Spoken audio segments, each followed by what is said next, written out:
These are the Fives Squared new frames, and I will show you how to take out and reinstall the lenses.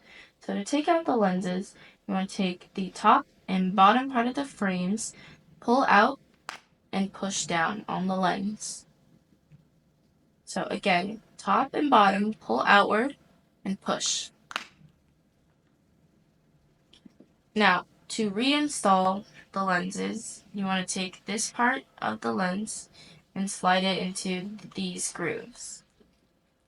When you do, please keep in mind to be gentle so you don't break anything.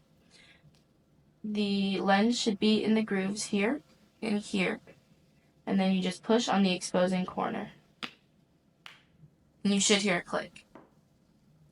So again, these parts of the lens should go into these grooves.